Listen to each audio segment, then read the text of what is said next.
दिल्ली के राजपथ का नाम अब बदल दिया गया है। इसका नाम होगा कर्तव्य पथ। एनडीएमसी की बैठक में इसे हरी झंडी भी दे दी गई है। आपको बता दें कि प्रधानमंत्री नरेंद्र मोदी ने जब से दिल्ली के लाल किले की प्राचीर से इस बात का ऐलान किया था कि अंग्रेजों के वक्त की सभी चीजें यानी वहां की गुलामी का जो वक्त था उसको खत्म कर दिया जाएगा, तब से ही ये मंथन लगातार शुरू हो गया था कि राजपथ का नाम बदल दिया जाएगा, अब कर्तव्य पथ होगा। राजपथ का नाम को बदलने को एनडीएमसी की तरफ से हरी झंडी भी दे दी गई है। तो कई साल के बाद अब फाइनली इस प्रस्ताव को मंजूरी भी मिल गई है। अब से इसे कर्तव्य पथ कहा जाएगा। देखिए, मोदी सरकार के आते ही कई railway station, race course road, इन सब चीजों का नाम जो है बदला गया है। दिल्ली के राजपथ का नाम भी बदलकर अब होगा कर्तव्य पथ। प्रधानमंत्री जी के कथा अनुसार इसका जो नाम है वो कर्तव्य पथ किया गया है। इस क्षेत्र का नाम कर्तव्य पथ करने का जो मायने है वो हर भारतीय के लिए है कि ये जो देश है, जो हमारी सबकी मातृभूमि है, उसके प्रति, एक दूसरे के प्रति हम कर्तव्य बोध में बंधे रहे। हम आपको बता दें, सिर्फ राजपथ ही नहीं अब कर्तव्य पथ रहा, बल्कि आने वाले कुछ महीनों में संसद की तस्वीर भी बदलने जा रही है। राष्ट्रपति भवन से लेकर इंडिया गेट तक राजधानी के इस पूरे इलाके का नजारा बिल्कुल बदला हुआ दिखाई देगा। सेंट्रल विस्टा प्रोजेक्ट का काम तेजी से हो रहा है और इलाके के रीडेवलपमेंट का ज्यादातर काम अब पूरा हो चुका है।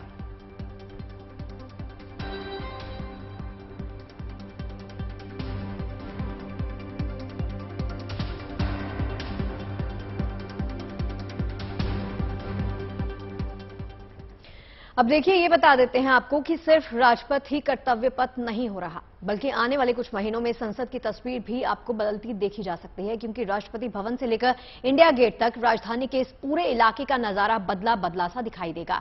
सेंट्रल विस्टा प्रोजेक्ट का काम तेजी के साथ चल रहा है, अपने अंतिम चरण में काम पहुंच चुका है, तो इलाके के रीडेवलपमेंट का ज्यादातर काम भी पूरा हो गया है। आपको यहां ये बता दें कि सेंट्रल विस्टा एवेन्यू में 4 इमारतों को बिल्कुल नए सिरे से तैयार किया जा रहा है, बनाया जा रहा है। इसका निर्माण कार्य भी तेजी के साथ चल रहा है। इसमें संसद भवन और सेंट्रल सेक्रेटेरिएट के अलावा उपराष्ट्रपति और प्रधानमंत्री के आवास की इमारतों को भी नए सिरे से बनाया जा रहा है, जबकि यहां पर मौजूद कृषि भवन, शास्त्रीय भवन और उद्योग जैसी तमाम जो इमारतें हैं उनको या तो रेनोवेट किया जा रहा है या उनको रीलोकेट किया जा रहा है। इस पूरे प्रोजेक्ट में खास तौर पर सबकी निगाहें नए बन रहे संसद भवन पर जाकर टिक गई हैं। आइए आपको दिखाते हैं कि आखिर कैसी होगी नए संसद भवन और उसके आसपास के इलाके की ये पूरी तस्वीर।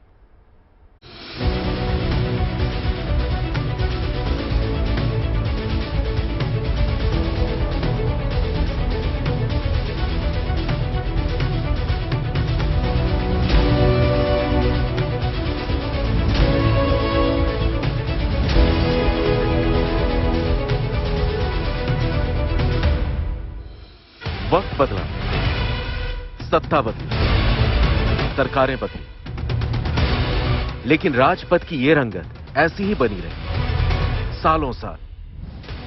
इतिहास के रास्तों से गुजरते हुए भी ये राह यूं की यूं ही रही, लेकिन अब देश को सत्ता के गलियारे से जोड़ने वाले इस रास्ते की सूरत बदलने जा रही है। दिल्ली में बिल्कुल नया सेंट्रल विस्टा एवेन्यू आकार ले रहा है और इसी के साथ देश की पहचान पुराने दौर से नए दौर में प्रवेश कर रही है। लोकतंत्र के मंदिर की नई तस्वीर इसी साल दिखाई देगी, क्योंकि केंद्र सरकार का सेंट्रल विस्टा प्रोजेक्ट इसी साल के अंत तक पूरा हो जाएगा। 8 सितंबर को प्रधानमंत्री नरेंद्र मोदी इस प्रोजेक्ट का उद्घाटन करने वाले हैं। हिंदुस्तान में रहने वाला हर शख्स इस इमारत को जानता है। जी हां, हम इंडिया गेट के ठीक सामने खड़े हैं और यहां पर भव्य तैयारियां इस समय चल रही हैं। 20 महीने तक, करीब 20 महीने तक ये बैरिकेड्स यहां पर लगे रहे, क्योंकि यहां पर सेंट्रल विस्टा एवेन्यू का रीडेवलपमेंट प्रोजेक्ट चल रहा था और अब ये काम पूरा हो चुका है और सेंट्रल विस्टा एवेन्यू लोगों के स्वागत के लिए तैयार है। और अब आ गया है समय इसके उद्घाटन का, और उद्घाटन की भव्य तैयारियां इस समय आप जीएनटी के जरिए देख पा रहे हैं। विशाल मंच यहां पर बनाया जा रहा है। आपको बता दें कि 8 तारीख को प्रधानमंत्री नरेंद्र मोदी देश को समर्पित करने जा रहे हैं सेंट्रल विस्टा एवेन्यू को, जो अपनी खूबसूरती को लेकर, जो अपनी खासियतों को लेकर, जो अपनी सुविधाओं को लेकर खुलने से पहले ही चर्चा में आ चुका है। ये देखिए, अभी खुला नहीं है, अभी ये बैरिकेड हटे नहीं है, लेकिन यहां पर लोगों की भीड़ का आना सिलसिला अभी से शुरू हो गया है। इसके बाद राष्ट्रपति भवन से लेकर इंडिया गेट तक के इलाके की सूरत ही बदल जाएगी। इस 3.2 किलोमीटर के इलाके में राष्ट्रपति भवन से साउथ ब्लॉक, नॉर्थ ब्लॉक, संसद भवन, शास्त्री भवन, नेशनल आर्काइव्स, नेशनल म्यूजियम, विज्ञान भवन, Indira Gandhi national centre of arts और इंडिया गेट तक एक नई तस्वीर उभर कर आएगी। सेंट्रल विस्टा के बनने से देश को नया संसद भवन तो मिलेगा ही, उपराष्ट्रपति और प्रधानमंत्री को नया आवास भी मिल जाएगा। 4 फरवरी 2021 को शुरू हुए सेंट्रल विस्टा प्रोजेक्ट में सबसे खास है लोकतंत्र का नया मंदिर, यानी देश का नया संसद भवन। इसके तहत बनने वाली संसद भवन की नई इमारत तिकोने आकार में बन रही है। संसद भवन की नई इमारत 65,400 स्क्वायर मीटर में बन रही है। इसके एक कोने पर लोकसभा, दूसरे पर राज्यसभा, पुरानी संसद के सेंट्रल हॉल की तर्ज पर एक विशाल कॉन्स्टिट्यूशनल हॉल, सांसदों के लिए एक लाउंज, एक विशाल लाइब्रेरी, कई कमेटियों के कमरे बनाए जाएंगे। आपको बता दें कि नए भवन के लोकसभा चेंबर में 888 सदस्यों के बैठने की क्षमता होगी, जबकि राज्यसभा में 384 सीटें होंगी। संयुक्त सत्र में कुल 1272 सदस्य यहां बैठ सकेंगे। इस प्रोजेक्ट के तहत एक कॉमन केंद्रीय सचिवालय बनाया जाएगा, जहां मंत्रालयों के दफ्तर मौजूद होंगे। संसद भवन की नई इमारत की लागत 862 करोड़ रुपए है, जबकि इसके अलावा सेंट्रल विस्टा एवेन्यू में बन रहे बाकी प्रोजेक्ट्स की लागत 477 करोड़ रुपए है, यानी कुल मिलाकर ये 1300 करोड़ रुपए का प्रोजेक्ट है। यही नहीं, पुनर्विकास के बाद नया सेंट्रल विस्टा आज के मुकाबले कहीं ज्यादा हरा भरा दिखे। सेंट्रल विस्टा एवेन्यू का ये इलाका ग्रीन एरिया में आता है। आपको बता दें कि यहाँ पर 3,90,000 वर्ग फीट एरिया ग्रीन एरिया है और यहाँ पर इस बात का पूरा ख्याल रखा गया है कि साफ सफाई के साथ साथ स्वच्छ हवा भी लोगों को मिल सके। लोग जब यहाँ पर आएंगे, इसके लॉन्स में बैठेंगे तो पेड़ों की छांव में सुकून की सांस ले पाएंगे। तो रीडेवलपमेंट के बाद यहाँ का हरा भरा इलाका करीब 40,000 वर्ग मीटर बढ़ जाएगा।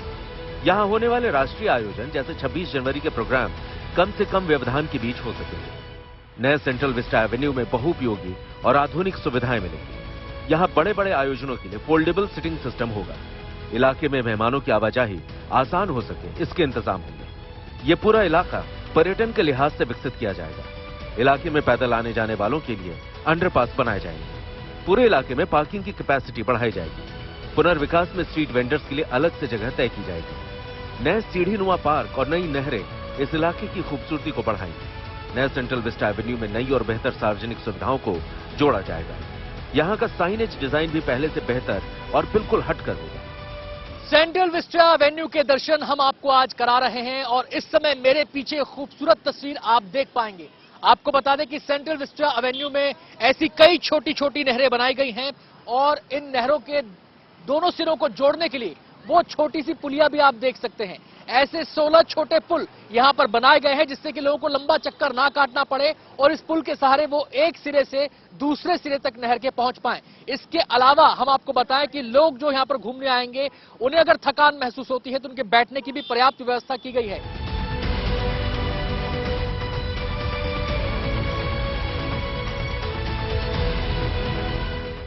उम्मीद है कि नया संसद भवन नवंबर में तैयार हो जाएगा, जिसके बाद 2022 के शीतकालीन सत्र का आयोजन नई उम्मीदों के साथ नई इमारत में होगा। केंद्र सरकार को उम्मीद है कि सेंट्रल विस्टा प्रोजेक्ट पूरा होने के बाद दिल्ली दुनिया की सबसे बेहतरीन राजधानियों में से एक हो जाएगी। दिल्ली से अनंत भट्ट के साथ bureau report, good news today.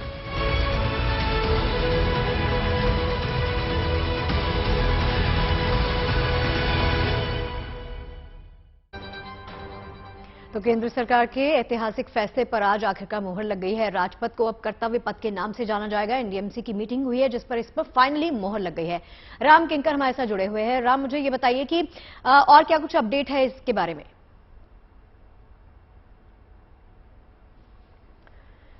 Ram किंकर, आपको आवाज आ रही है? जी अपना सवाल दोहराएं। जी, मैं ये पूछ रही थी कि केंद्र सरकार का तो ये ऐतिहासिक फैसला जिस पर आज फाइनली मुहर लग गई है, और क्या कुछ अपडेट है आपके पास? देखिए, रिजोल्यूशन में नई दिल्ली म्यूनिसिपल कॉरपोरेशन की जो आज मीटिंग हुई थी उस मीटिंग में साफ तौर पर इस पर मुहर लग गई है। अब जिसे हम राजपथ पे के नाम से जानते थे, यानी जो हर साल हम गणतंत्र दिवस पर परेड देखते थे, अब वो राजपथ नहीं कहा जाएगा बल्कि उसका नाम कर्तव्य पथ हो जाएगा। और आपको बताऊं कि जो ये एरिया है, यानी कि जहां पर प्रतिमा का अनावरण, यानी नेताजी सुभाष चंद्र बोस की प्रतिमा का अनावरण प्रधानमंत्री नरेंद्र मोदी करेंगे, वहां से लेकर राष्ट्रपति भवन तक का एरिया, इसे सेंट्रल विस्टा के नाम से जाना जाता है। जाता था। अब ये भी जो एरिया है वह कर्तव्य पथ के नाम से जाना जाएगा और जब उद्घाटन के बाद जो तमाम लोग आएंगे वो देखेंगे कि किस तरह की भव्यता और किस तरह का जो ग्रैंड तरीके से बना गया है। ऐसे में लोग यहाँ पर लुत्फ भी उठा सकते हैं और साफ तौर पर यह कर्तव्य पथ जो हुआ है इसके पीछे जो प्रधानमंत्री नरेंद्र मोदी ने अलग अलग मंचों से ये संदेश दिया था और कहा था हर बार कि जो राइट होता है यानी जो राइट होता है, जो अधिकार होता है वो दरअसल ड्यूटीज से आता है। ऐसे में एक रिकॉल कहा जा सकता है कि लोगों को उनके कर्तव्य की तरफ बढ़ें और इसकी प्रेरणा मिले और साथ ही साथ जो कॉलोनियल मानसिकता यानी जो ब्रिटिश राज की जो एक एक निशान है धीरे धीरे उनको मिटाते हुए आगे की तरफ आजाद भारत में बढ़ने की एक कोशिश कही जा सकती है और तमाम इतिहासकार इसको इस तरह से देखते भी हैं। हालांकि एक और खास बात है, आपको बताऊं कि पहले जो राजपथ था उसका नाम किंग्सवे हुआ करता था और किंग्सवे कोई और नहीं बल्कि किंग जॉर्ज पंचम था और किंग जॉर्ज पंचम जब 1919 में यहां पर आया हुआ था दिल्ली दरबार में तब उसके सम्मान में इसका नाम रख दिया गया था किंग्सवे। उसके बाद ये सेंट्रल विस्टा हुआ और सेंट्रल विस्टा फिर चेंज हो गया राजपथ में और आज हम देख रहे हैं कि अब राजपथ हो गया है कर्तव्य पथ। और साथ ही साथ क्वींसवे की बात करूं तो जो जनपथ जिसे हम जनपथ रोड के नाम से आज जानते हैं वो क्वींसवे हुआ करता था और यही वजह है कि इन दोनों ही चीजों को जो ब्रिटिश काल के चीजें थी उनको हटा करके आजाद भारत के नए चीजों को लाया जा रहा है और प्रधानमंत्री मोदी ने अलग अलग मंचों से यही कहा है कि अगर किसी को राइट दिखता है तो उसे ड्यूटीज भी दिखनी चाहिए। तो तमाम इतिहासकार ये मानते हैं कि जो ये परिवर्तन हुआ है या जो नाम हुआ है तो विपक्ष के मुखर विरोध के बाद भी ये इतिहासकार बताते हैं कि यह उस तरह का प्रतीक है। जी राम किंकर, बहुत बहुत शुक्रिया आपका इस जानकारी के लिए। आपसे फिर से बातचीत करेंगे। दिल्ली के बाद अब रुक करते हैं बेंगलुरु का। हौसले अगर बुलंद हों तो कुदरत की बेरुखी से निपटना ज्यादा मुश्किल नहीं होता।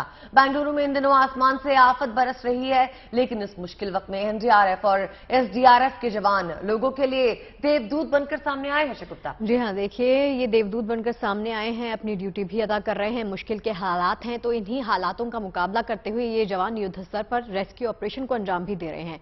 सैलाब से घिरे लोगों को ये जवान सुरक्षित ठिकानों पर पहुंचा रहे हैं। इन जवानों ने इस मुश्किल की घड़ी में हौसले की मिसाल भी कायम की है।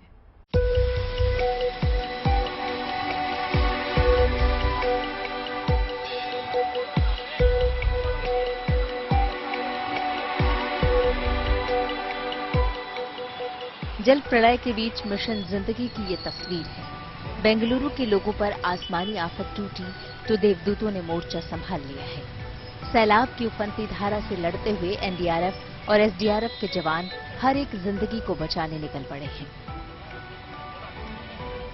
मैं इस वक्त यमलूर में हूं जहां पूरा पानी भरा हुआ है। आप देख सकते हैं मेरे पीछे कितना पानी है और एसडीआरएफ का बोट भी आ रहा है रेस्क्यू मिशन के लिए। जहां एक अपार्टमेंट है दिव्या श्री अपार्टमेंट उधर और जो काफी सारे प्राइवेट विला से उधर भी रेस्क्यू ऑपरेशंस चालू है। तकरीबन 48 आवर से जो पानी बारिश हुआ था उसका ड्रेन नहीं कर पाए बीबीएमपी ऑफिशियल्स, तो इसके लिए रेस्क्यू ऑपरेशन चालू हुए। सुबह से ट्रैक्टर और एक बोट लेके एसडीआरएफ टीम इधर रेस्क्यू ऑपरेशंस कर रहे हैं।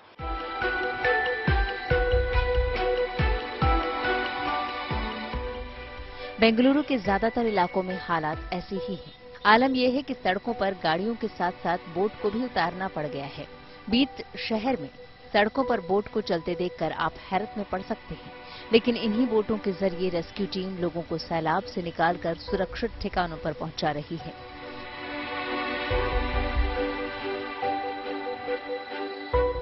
हालात कितने विकट हैं, ये इन तस्वीरों से समझा जा सकता है।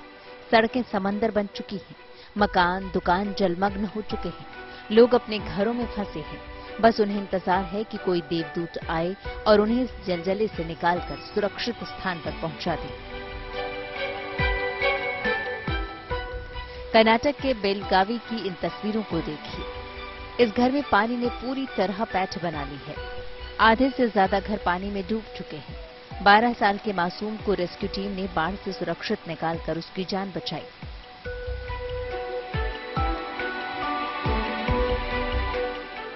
पानी से बचने के लिए लोगों को घरों की छत पर पनाह लेनी पड़ी।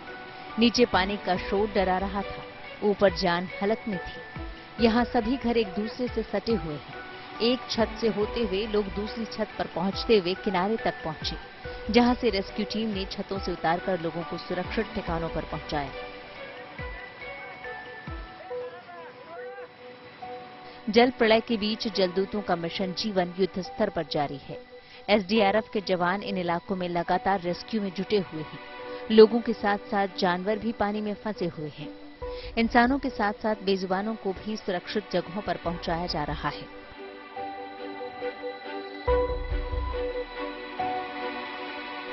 कर्नाटक के कई हिस्से सैलाब की चपेट में हैं। लगातार हो रही मूसलाधार बारिश ने हालात को और विकट बना दिया है। 30 अगस्त से 4 सितंबर के बीच नॉर्मल बारिश से 5 गुना ज्यादा बरसात हो चुकी है। 162 झीलों के भर जाने से शहर में सैलाब आ गया है। बेंगलुरु महानगर पालिका के मुताबिक बेंगलुरु के 800 वर्ग किलोमीटर के एरिया में 5 से 6 किलोमीटर का इलाका सैलाब से सबसे ज्यादा प्रभावित हुआ है। शहर से पानी निकालने के लिए पंप का इस्तेमाल किया जा रहा है। 20 नावों के जरिए लोगों को बाढ़ग्रस्त इलाके से निकालकर सुरक्षित ठिकानों पर पहुंचाया जा रहा है। जिला प्रशासन और रेस्क्यू टीमें गांव-गांव जाकर लोगों की मदद कर रही है। सवाल जिंदगी का है, लिहाजा मिशन जीवन रक्षा युद्ध स्तर पर जारी है। बेंगलुरु से Nagarjun, Dwarkanath, good news today. अब देखिए, हाईटेक सिटी है बेंगलुरु। इन दिनों कुदरती आपदा की मार झेल रही है। भारी बारिश और जलजमाव की वजह से आम जनजीवन पूरी तरह से अस्त व्यस्त हो गया।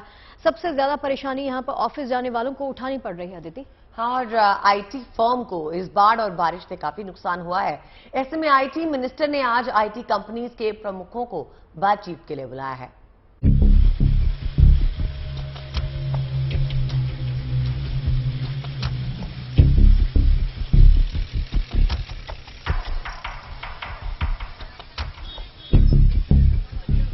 आईटी हब के नाम से मशहूर बेंगलुरु शहर पर आसमान से कहर कुछ ऐसा बरपा है कि आईटी पेशेवरों को भी ऑफिस जाने के लिए ट्रैक्टर की सवारी करनी पड़ रही है। आईटी कंपनियों के कर्मचारियों के ट्रैक्टर से दफ्तर पहुंचने की तस्वीर ने पूरे देश का ध्यान बेंगलुरु की ओर खींचा। देखने सुनने में तो ये अजीब लग सकता है, लेकिन बीते कुछ दिनों से सिलिकॉन सिटी की हकीकत यही बन गई है। पूरा शहर ही मानो ट्रैक्टर के 4 पहियों पर सवार हो गया है। बेंगलुरु के ज्यादातर इलाकों में इन दिनों लोगों के आने जाने का जरिया ट्रैक्टर बन गया है। नौबत तो सड़कों पर नाव चलने की भी आ गई है। डिवीजन भी इधर है, वो भी पूरा पानी भरा हुआ है। 48 आवर्स से पहले थोड़ा और ज्यादा था, 3 फीट या 2.5 फीट पानी था। अभी कम हुआ है बारिश भी, और वाटर भी ड्रेन हो रहा है। अभी जो स्ट्रॉन्ग वाटर ड्रेन्स होते हैं, तो main arterial drainage system of Bengaluru, उसमें पानी को निकाला जा रहा है। और इसको पूरा क्लीन करने के लिए बीबीएमपी को शायद और 3 दिन लगेगा। ट्रैक्टर्स भी आप देख सकते हैं कैसे टू एंड फ्रो ट्रिप कर रहे हैं, मतलब मेन रोड से गेट तक और गेट से मेन रोड तक।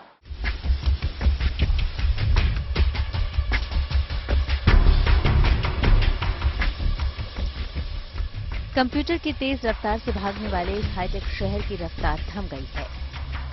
शहर की सड़कें समंदर बन गई हैं। गाड़ियों का चलना दूभर हो गया है। हालात को देखते हुए कई आईटी कंपनियों ने अपने कर्मचारियों को घर से काम करने की सुविधा दी है। बावजूद इसके कई लोग दफ्तर जाकर काम करने को मजबूर हैं। लेकिन दिक्कत है कि जाएं तो जाएं कैसे। कैब्स जो है वो कोई बुक नहीं हो रही। आधे घंटे से हम कैब बुक कर रहे हैं, लेकिन कैब से यहाँ पे बुक नहीं हो रही। और ट्रैफिक तो बहुत ही खतरनाक है यहाँ पे। बहुत ज़्यादा बारिश आ रही है, तो उसके चक्कर में काफ़ी दिक्कतें आ रही है। तो मतलब जैसे अभी हम बस से उतरे, लेकिन जब घर जाने के लिए निकले पैदल, तो जितने में अचानक से बारिश आ गई, कुछ पता नहीं चला। तो अब हम यहाँ पे वेट कर रहे हैं कि कब रुके। लगातार 2 दिनों से हो रही मूसलाधार बारिश से शहर का आईटी कॉरिडोर पानी से घिर गया है।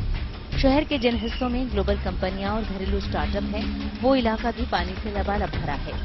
एक अनुमान के मुताबिक बेंगलुरु में बारिश और जलभराव की वजह से अब तक 225 करोड़ रुपए का नुकसान हुआ है। बाढ़ और बारिश से उपजे हालात की गंभीरता को देखते हुए आईटी मिनिस्टर डॉक्टर अश्वत्थ नारायण ने आईटी कंपनियों के प्रमुखों को बातचीत के लिए बुलाया है। बुधवार शाम 5 बजे विधानसभा में आईटी कंपनियों के प्रमुखों के साथ ये बैठक होगी। बैठक में Infosys, Wipro, Nasscom, Intel, TCS, Philips company के प्रतिनिधि शामिल होंगे। बेंगलुरु महानगर पालिका, बेंगलुरु जल बोर्ड के अधिकारी भी इस बैठक में हिस्सा लेंगे। बेंगलुरु सिटी पुलिस कमिश्नर भी इस मीटिंग में शामिल होंगे। मीटिंग में बारिश और जल जमाव की समस्या से कैसे निपटा जाएगा, उसका रोड मैप रखा जाएगा। शहर को बाढ़ और जल जमाव से बचाने के लिए 300 करोड़ का पैकेज जारी किया गया है, जिसके तहत सड़कों, ट्रांसफार्मर, बिजली के खंभों और स्कूलों जैसे बुनियादी ढांचों की मरम्मत का काम किया जाएगा। साथ ही वाटर ड्रेन निर्माण के लिए 1500 करोड़ रुपए अलग रखे गए हैं, जिसका काम बाढ़ का प्रभाव कम होने के बाद शुरू किया जाएगा। We have taken it as a challenge. Our officers, our engineers, our workers, our SDRF team is working 24/7. We have cleared a lot of encroachments and we are going to continue to clear them.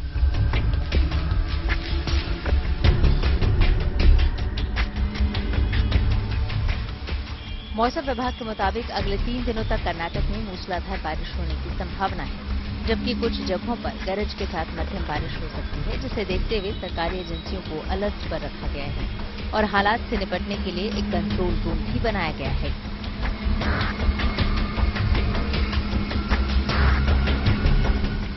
Bengaluru से Nagarjun, Dwarkanath, good news today. त्योहारों का season खुशियों की सौगात लेके आता है।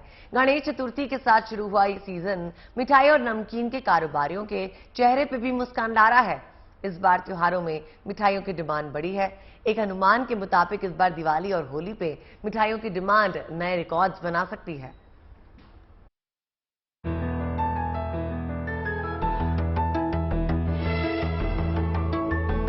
भारत में तीज, रक्षाबंधन और गणेश चतुर्थी फेस्टिव सीजन के शुरुआती त्योहार माने जाते हैं। इन त्योहारों पर हुई बिक्री से दशहरा, दिवाली, भाई दूज तक चलने वाले फेस्टिव सीजन की बिक्री का अनुमान लगाया जाता है। इस बार त्योहारी सीजन इसलिए बेहद खास बन गया है क्योंकि 2 साल के बाद सभी त्योहारों को कोरोना के साये से परे हर्षोल्लास के साथ मनाया जा रहा है। इस उत्साह का साफ असर मार्केट पर भी देखने को मिल रहा है, जहां पर बिक्री तमाम रिकॉर्ड तोड़ने को बेकरार नजर आ रही है। मिठाई और नमकीन की बिक्री के शुरुआती रुझानों के मुताबिक 2022-23 में मिठाई और नमकीन का कुल कारोबार 1.25 लाख करोड़ रुपए के ऑल टाइम हाई पर पहुंच सकता है। इसकी वजह है इस बार रक्षाबंधन पर मिठाई और नमकीन के कारोबार में जोरदार ग्रोथ दर्ज की गई है। गणेशोत्सव के दौरान भी मोदक और दूसरी मिठाइयों की डिमांड बढ़ी है। ऐसे में दशहरा, दीपावली और होली पर बिक्री बढ़ने के नए रिकॉर्ड बन सकते हैं। कोरोना के पहले साल 2020-21 में मिठाई नमकीन उद्योग का कारोबार घट गया था। 2021-22 में यह कारोबार वापसी करते हुए 1,10 करोड़ रुपए तक पहुंच गया था। बिक्री बढ़ने की एक बड़ी वजह ऑनलाइन खरीदारी और रिटेल दुकानदारों की होम डिलीवरी भी है। ऐसे में जानकारों को बिक्री के नए रिकॉर्ड बनने का अनुमान है। जिस हिसाब से इस बार फेस्टिवल सीजन पिकअप हुआ है और जिस तरह से रिस्पांस आ रहा है मिठाई और नमकीन उद्योग को, मुझे ऐसा लगता है कि जो हमारा स्पेल होता है रक्षाबंधन से होली तक का, ये year ending, financial year ending होते होते ऐसा अनुमान है कि ये 1.25 लाख करोड़ तक जाना चाहिए इस बार, जिसमें कि नमकीन का शेयर कुछ लगभग 45 से 50 हजार करोड़ के आसपास होगा। नमकीन और स्नैक्स और इसके अलावा सारी मिठाई का योगदान होगा। घरेलू डिमांड में रिकवरी के बाद अब सरकार को इस कारोबार की मदद एक्सपोर्ट बढ़ाने में करनी चाहिए। भारत से मिठाइयों का सालाना निर्यात 2 से 3 हजार करोड़ रुपए का है।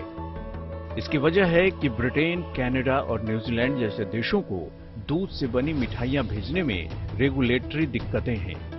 उद्योग की डिमांड है कि सरकार को बातचीत के जरिए अड़चनें दूर करनी चाहिए। इससे घरेलू मिठाई निर्माताओं के साथ ही देश के दुग्ध उत्पादक किसानों को भी फायदा होगा। मिठाई निर्यात में काजू कतली जैसी मिठाइयों की बड़ी हिस्सेदारी है, जिनके खाड़ी देशों में अच्छी खासी डिमांड है।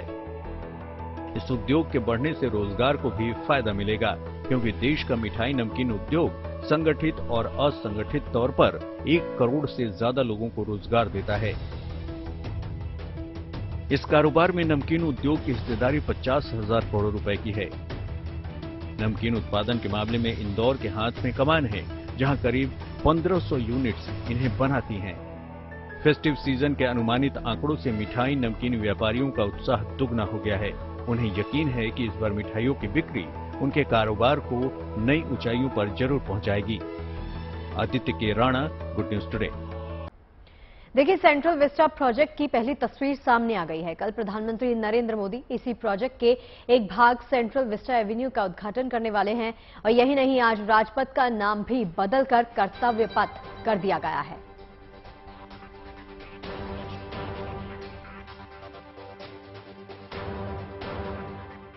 गिनिए तो 40 साल उम्र के कम नहीं होते। लगभग आधा पड़ाव पार कर चुके होते हैं हम अपनी जिंदगी का, और ऐसे में अगर कोई नए सिरे से अपनी जिंदगी में रंग भर रहा हो तो यकीन मानिए गिनती छोटी पड़ जाती है। कुछ कर गुजरने का जज्बा उम्र की सीमा से आगे निकल जाता है। दरअसल कोयम्बटूर में 40 साल की एक महिला ने उम्र के इस पड़ाव में पावर लिफ्टिंग में करियर बनाने की ठानी और इसमें वो बेहतरीन प्रदर्शन भी कर रही हैं। देखिए अब।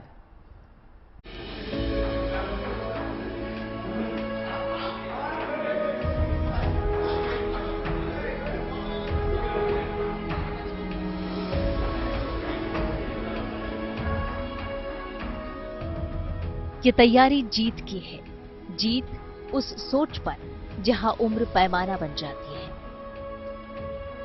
40 साल की उम्र में एक महिला का पावर लिफ्टिंग में करियर बनाने की सूचना आपको अटपटा लग सकता है, लेकिन कोयम्बटूर की मसिला मणि ने न सिर्फ ऐसा सोचा है बल्कि वो कदम बढ़ा भी चुकी हैं और दस्तावेजों में अब उनका नाम भी दर्ज होना शुरू हो गया है।